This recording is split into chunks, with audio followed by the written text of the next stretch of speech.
In many patterns, you will see directions that say cut a certain width, and it'll say WOF. And WOF is width of fabric. And in order to cut a width of fabric, you need to put the fold at the bottom and the selvage at the top. And sometimes the fabric may not be completely on grain. That's okay. Rather than trying to get the fold straight, go ahead and try to get the selvage at the top straight, because you can usually rely on the selvage to get that right. Now, very rarely, but it does happen, you will see length of fabric. And length of fabric means to cut it, let's say you've got 2.5 yards. That means to cut it from the cut end all the way over to the other end. So we're not doing that here. In this particular pattern, the first cut of the background fabric calls for width of fabric. So I'm going to do that right now.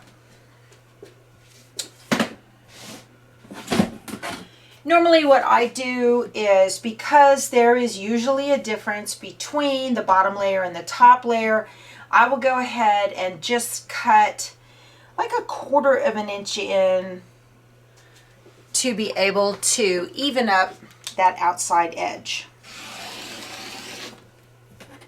That way I know it's straight.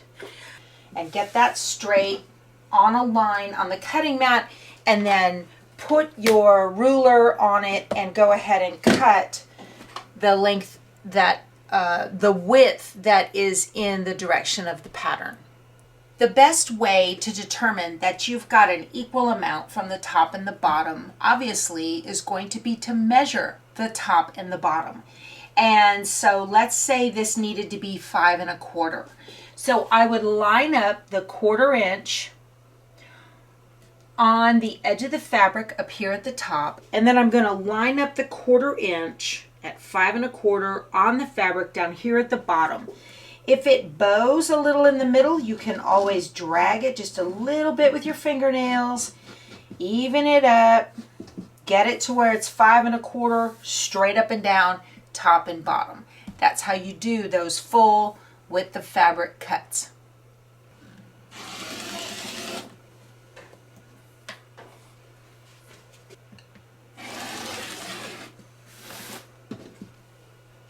The first directions that tell you to sew want you to make the half square triangles that make up all of these outer points on the outside of the tree. So you're going to need a square of color and a square of background fabric in order to make that happen.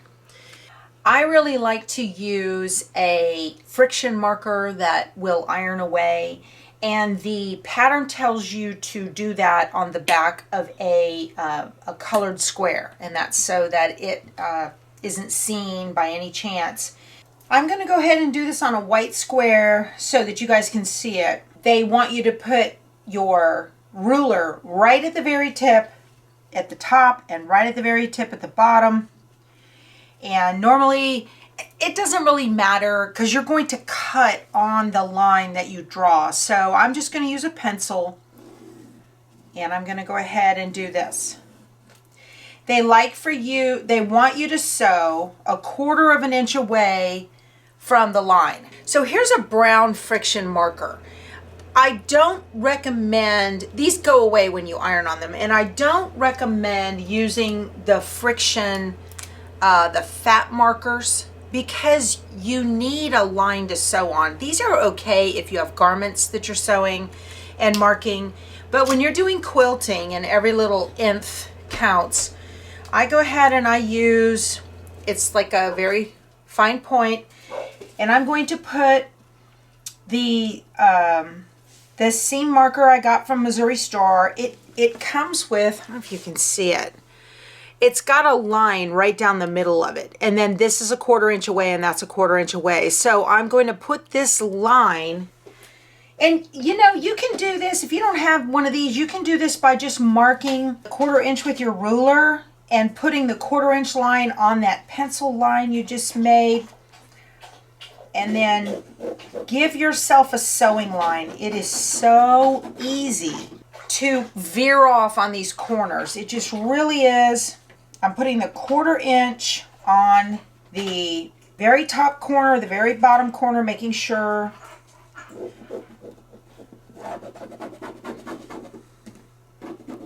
Do you notice I hold the ruler like this all the time, whether I'm cutting or not? Okay, so now now I have lines to follow. And you can run your foot along this and just sew a 1/4 inch away from that line. But now I have my brown are my sewing lines and the pencil line is my cutting line. That just makes me happy. I cannot tell you why. So I'm going to go ahead and on all of these, I'm going to mark my sewing lines. Also, when you mark a sewing line on a piece of fabric, start in the middle and just kind of work your way up. You guys, those tips want to move. It's amazing. See, this is just good for me. This just works. I know that these half square triangles are going to be nice, okay? I'm going to finish up, do the rest.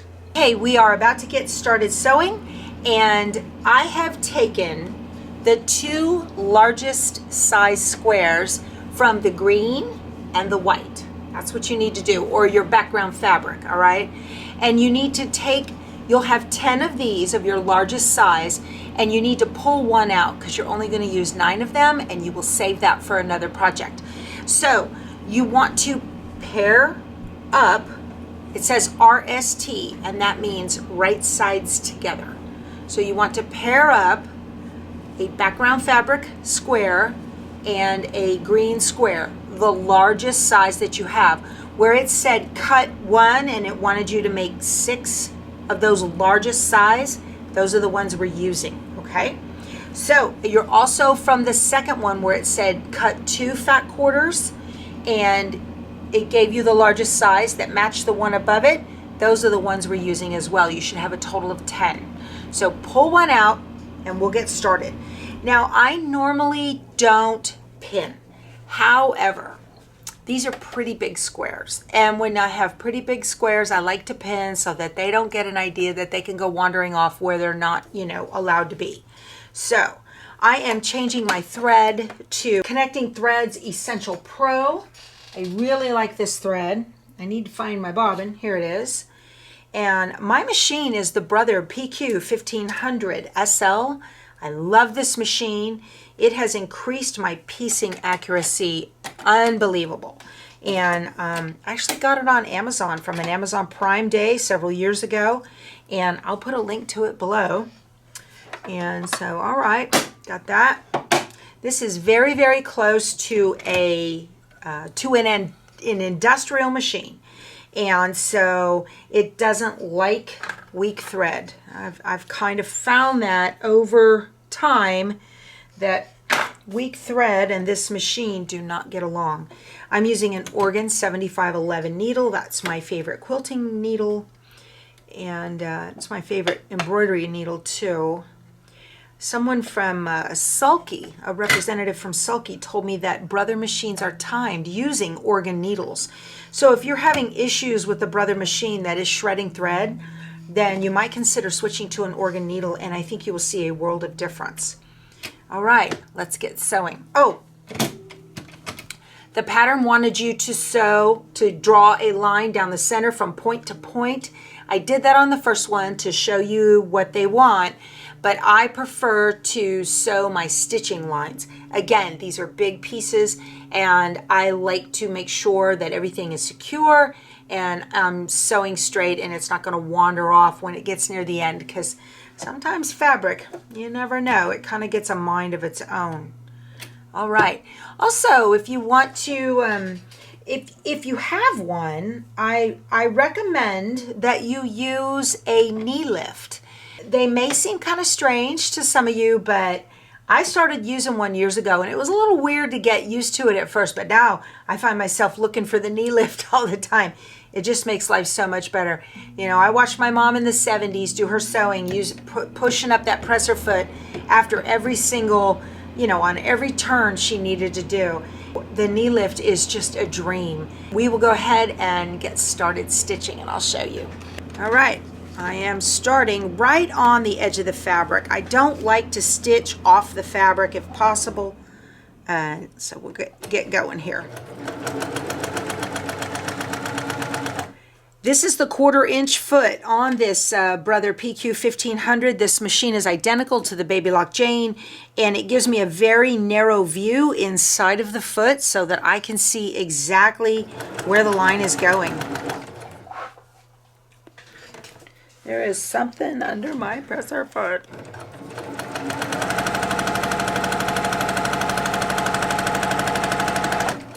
I stitch off of it a little bit. I use the knee lift to lift it and pull a little bit out to give it some slack, and then put it down, and you see how it kind of pulled in that back fabric?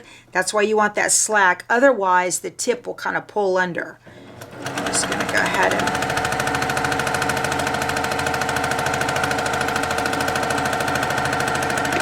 Having a line to sew on makes life so nice. Let's just grab another one. And I'm going to marry them up, right sides together. I put the green one face up and the blossom face down, the background fabric face down, and pin them.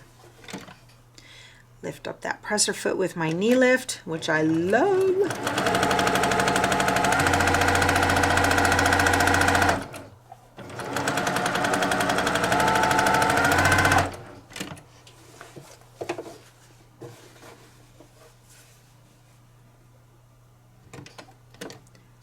Try to put that marked line right in front of the needle.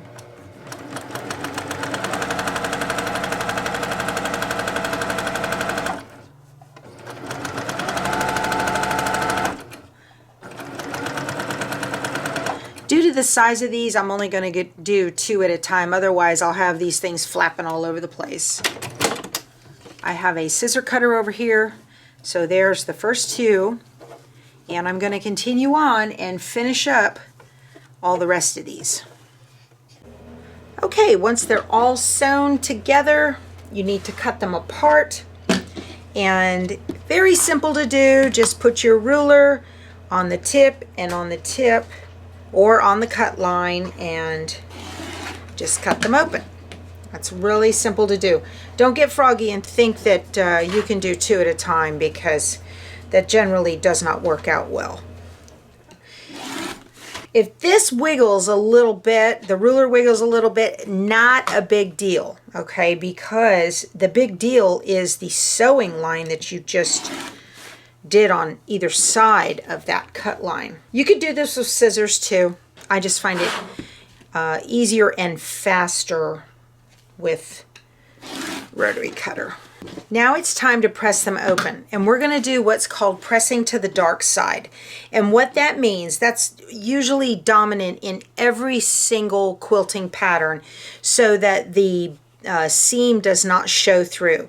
What that means is, when you press to the dark side, if you use the light fabric on top and you press it over, once you press it, you can see the white seam through there. We don't want that. So you always want to press your fabrics 9 times out of 10. If it's different, the pattern will tell you so. But you want your dark side fabric up, and then you want to fold it back like this so that the seam goes to the dark side. That's what that means. So your little dog ears out here will be on the darker fabric as opposed to them being over here on the lighter fabric. Okay? So what you're going to see me do, I'm going to use a iron with no steam to just give this a heat press.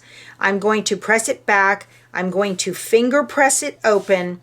I'm going to spray it with my Mary Ellen's Best Press, and I'm going to put the iron down on it to press it flat. That's my repertoire on every single quilt piece that I sew. Let's go do it. To do multiples, I will put several pieces out at once.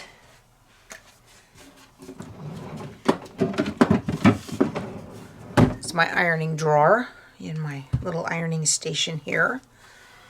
Everything that has to do with ironing is in that drawer. Very handy. So this iron is very hot. This is a Sapporo 527 gravity fed iron. I have had this thing for years. I picked it up at I think it was the 2016 Houston Quilt Festival. It's absolutely fabulous. It never, ever spits or leaks onto your fabric because there is no water in the iron until you press the button, and then the converter turns everything into steam. And I do not use regular tap water. I use distilled water because I live in an area that has 15 grains of lime per with the lime deposits are just, it's crazy in my area. All right. Well, that one's not going to work because it's going to get in the way of the iron when I fold it open. Okay. So you saw I set the seam. Yes, you have to set your seam. Now I'm going to use a healthy dose of the Mary Ellen's Best Press right on the seam, and I don't swish. You don't want to swish when you iron, when you quilt. I don't use steam and I don't swish because you're going to cause the fibers to do this and you're going to get wonky blocks. I wish I had known that like years ago when I started. But I actually learned that from Karen Brown, and she got it on YouTube, and she got it from, you know, some sage old member of her quilt guild. I belong to a guild, but I didn't start my membership until after COVID, and so I have not been to a guild meeting. Okay, look how nice and flat and perfect these blocks are. And they are all the same size, and they're not wonky. Just fabulous. Now, I have wool pressing mats. I have a Woolly Betty. I have a Steady Betty.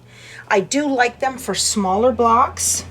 For larger blocks, I think the wool is great to absorb steam. I'm not using steam on my blocks. I don't like to do that. Lori Holt does not use steam on her blocks. Ah, hot. The Steady Betty would be good here, right? Matter of fact, I might go get it. These are hot. Ooh, these are hot. Let me see if that helps. My only problem with my Steady Betty is it's not big enough. That's the only problem. And then I'm going to get quilters cutting the Mary Ellen's Best Press all over it. See, I can only do 2 at a time. Ironing makes all the difference in the world. Your ironing technique is as important as your cutting technique, because you can change the shape and size of your blocks, especially on these bias cuts. Look how perfect these are. These are still all the same size. Very, very easily. You can change the size and shape. Oh, dark side up. I'm lazy, you guys. I want these done fast.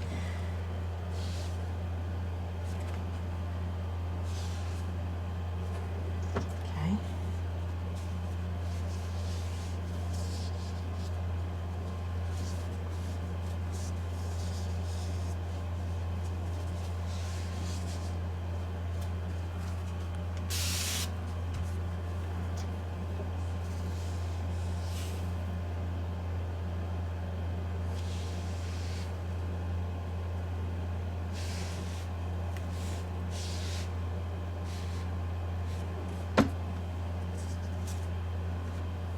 All finished with the ironing of the half square triangles.